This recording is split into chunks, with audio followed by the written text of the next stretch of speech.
कल रात को सलीम साफ़ी साहब के प्रोग्राम में राना सनौल्लाह साहब ने एक और तबाहकुन ख़बर दी है कि जो 28वीं तरमीम है उसमें जो वोटर्स की एज लिमिट है उसको बढ़ाया जा रहा है। खैर ये पहले हमारे दोस्त सईद बलोच बहुत पहले लिख चुके हैं। फ़हीम अख्तर मलिक साहब ने इसके ऊपर जनवरी 2026 में पूरा डाटा उन्होंने देकर और लिखा था कि क्यों हुकूमत जो है वो एज लिमिट वोटर्स की बढ़ाना चाहती है। देखें बात यह है कि पिछले 4 साल में हर वो चीज़ की गई इमरान खान को कमज़ोर करने के लिए, जिससे इमरान खान तो कमज़ोर नहीं हुआ लेकिन पाकिस्तान और पाकिस्तान के इदारे ज़रूर कमज़ोर हुए। हर वो तरमीम की गई, हर वो चीज़ की गई जिसका नुकसान पाकिस्तान और पाकिस्तान के लोगों को ज़रूर हुआ। और कभी कभी मैं सोचता हूँ कि हुकूमत जो है वो एक के बाद एक ऐसा इकदाम करती है और उसको लगता है कि अब हम जो करने जा रहे हैं इसके बाद तो पाकिस्तान के लोग खड़े हो जाएंगे, लेकिन पाकिस्तान के लोग खड़े नहीं होते।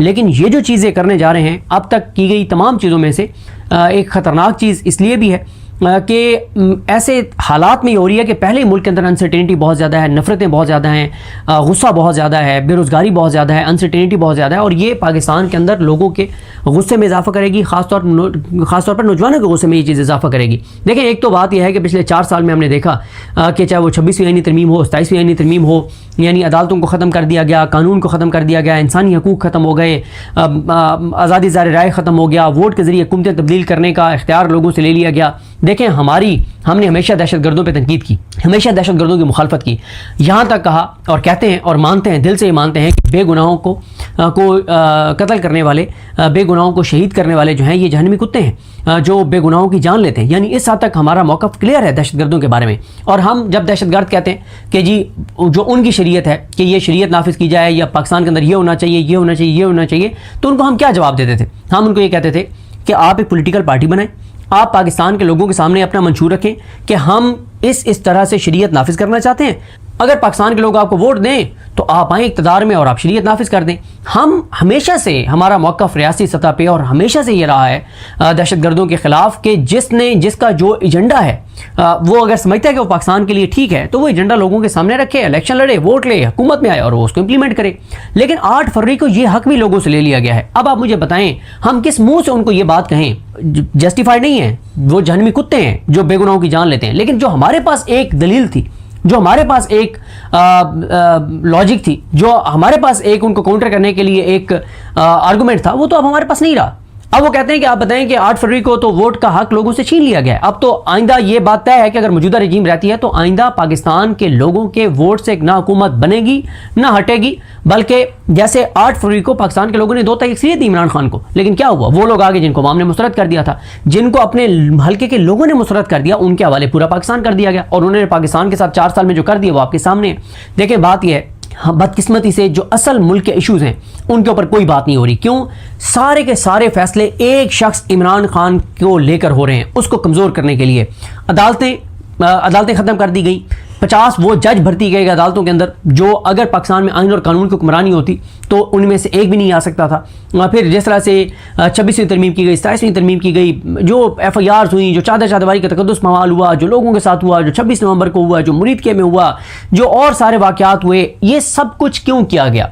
इलेक्शन चोरी किया गया, जाली असम्बली, अल्लाह के 99 नामों के नीचे खड़े होकर झूठे हलफ नून लीग और पीपल्स पार्टी वालों ने उठाए, IPP वालों ने उठाए, आज़ाद ये जो जीत के आए थे PTI के अलावा, आज़ाद की बात कर रहा हूँ, तो इन्होंने जो अल्लाह के 99 नामों के नीचे खड़े होकर झूठे हलफ उठाए, ये सब कुछ किया गया इमरान खान को कमज़ोर करने के लिए। लेकिन मेरा एक सवाल है आपसे, आप ये बताएं, ज़ाहिर है ज़रूरी नहीं है कि सारे इमरान खान को सपोर्ट करने वाले हों, सुनने वाले, चलें आप इस बात को छोड़ दें कि आप PTI को सपोर्ट करते हैं, मुखालफत करते हैं, इंडिपेंडेंट तौर पर आप ये बता दें, अल्लाह को हाजिर नाज़िर जान के बता दें कि पिछले 4 साल में जो कुछ इमरान खान के ख़िलाफ़ किया गया उसके बाद इमरान खान की पॉपुलैरिटी में इजाफा हुआ या कमी हुई है?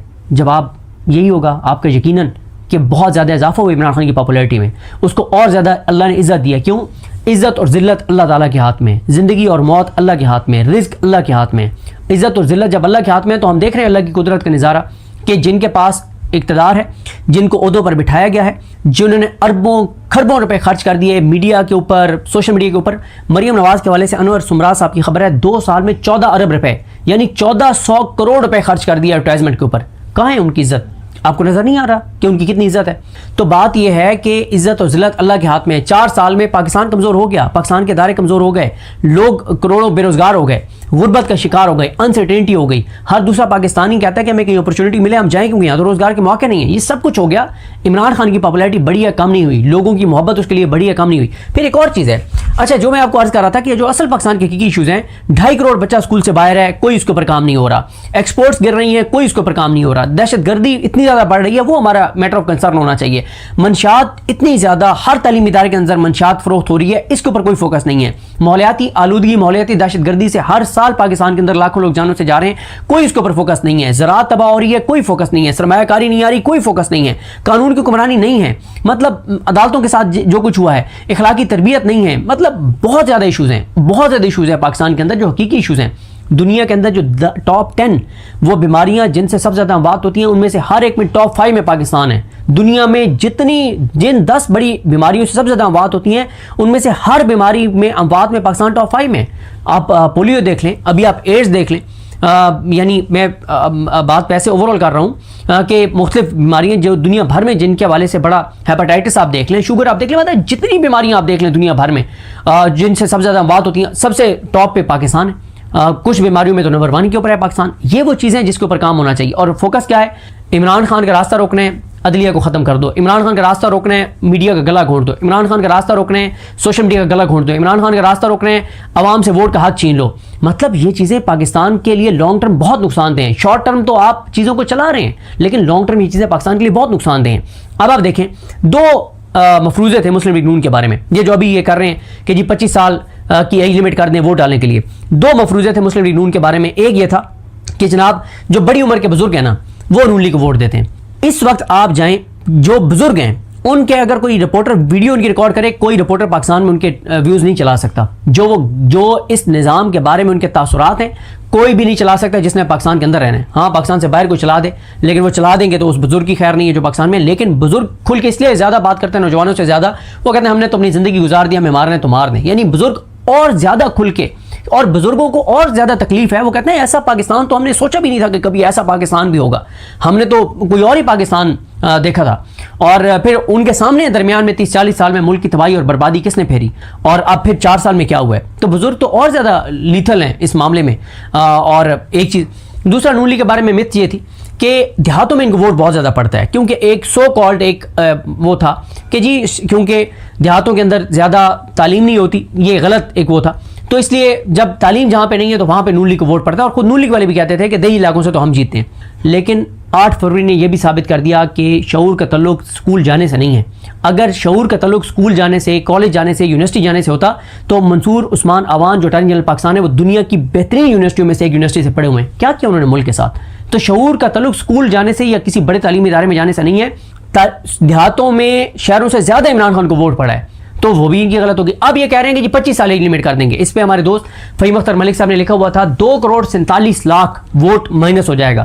तो 2 करोड़ 47 लाख जो वोट है वो आप अगर माइनस कर देंगे, ये जो 2 करोड़ 47 लाख नौजवान ये हाथ पे हाथ रख के बैठ जाएगा। इनके साथ तो आप ऐलान जंग कर रहे हैं इन नौजवानों के साथ। फिर अगली बात एक और है, अगर आप इन 2 करोड़ 47 लाख वोटर्स को निकाल भी देंगे, चले मान लिया आपने निकाल दिया, ये 2 करोड़ 47 लाख नौजवान लड़के और लड़कियां पोलिंग डे पे इस बात को यकीनी बनाएंगे कि बाकी के जो 10 करोड़ वोटर हैं ना, वो उनमें से कोई घरों में ना बैठे और एक एक को पोलिंग स्टेशन पर जाके और उसका वोट डलवाएं।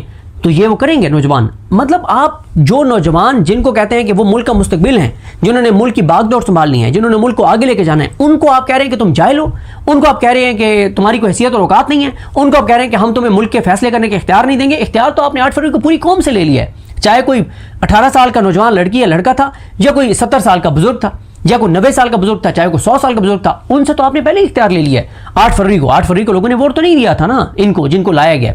लेकिन ये चीज़ जनजी से डरे हुए और उसके लिए ये सारे कर रहे हैं। और भाई फॉर्म 47 के होते हुए आप ये क्यों कर रहे हैं? ये सिर्फ और सिर्फ नौजवानों के अंदर एक नफरत पैदा करने के लिए, इश्तियाल पैदा करने के लिए, उनको मुश्तिल करने के लिए, उनके अंदर नफरत की आग को भड़काने के लिए सारा कुछ और तो कुछ नहीं है। तो बाकी बात यह है कि आज जो बच्चा 12 साल की उम्र का है ना, वो 90 साल जिए, वो 100 साल जिए, वो अपनी जिंदगी में नून लीग और पीपल्स पार्टी को वोट नहीं देगा, क्योंकि पिछले 4 साल में 8 साल का वो था जब ये चीजें शुरू हुई। आज वो 12 साल का है, उसने 4-5 साल में देख लिया कि पाकिस्तान के साथ क्या किया गया पिछले 4 साल में। तो वो बच्चा तो अपनी जिंदगी में नहीं जिसकी रगों में दौड़ने वाले खून में 33% पाकिस्तान की मोहब्बत है ना, 33%, वो होता था ना कि 33 नंबरों वाला पास होता है, 33% भी जिसके रगों में दौड़ने वाले खून के अंदर पाकिस्तान की मोहब्बत है, वो नून लीग और पीपल्स पार्टी को वोट नहीं दे सकता। उसको पता है कि इन्होंने 4 साल में क्या किया, और अपनी जात और अपनी मफाद, अपने इक़्तिदार, अपनी करप्शन, अपनी लूट मार के लिए इन्होंने मुल्क के साथ ये सारा कुछ किया गया।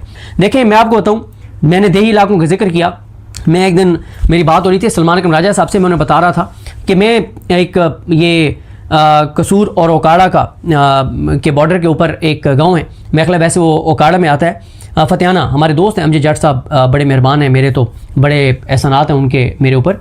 अमजद जट साहब अब वो यूके होते हैं, मेरे ख्याल शायद अभी वो पुर्तगाल जा रहे हैं। तो अमजद जट साहब का वो गाँव है, उनके गाँव में गया, वहाँ नौजवानों से मिला। मैंने सलमान अकरम राजा साहब को कहा कि डॉक्यूमेंट्रीज बनेंगी, इस पे थीसिस लिखे जाएंगे, इसके ऊपर रिसर्च पेपर्स लिखे जाएंगे कि छोटे छोटे देहातों के अंदर 8 फरवरी से पहले नौजवानों ने कंपेन कैसे की थी। वो जब मैंने उनकी कहानी सुनी, जो उन्होंने बताया कि हमने कैसे 8 फरवरी से पहले कंपेन की थी, तो मैं कहता हूँ वो इतनी कमाल कहानी थी, इतनी कमाल। मैंने कहा ऐसी कहानियां तो हज़ारों देहातों की होंगी, ऐसी कहानियां तो लाखों नौजवानों की होंगी जिन्होंने अपने मुल्क की खातिर, अपने मुस्तकबिल की खातिर, अपने वतन की खातिर, अपने आने वाली नस्लों की खातिर उन्होंने तमाम खतरात मोल लिए, जान हथेली पर रख के, और उन्होंने कंपेन की। और कैसे कंपेन की, ये बड़े ज़बरदस्त वाक़यात हैं।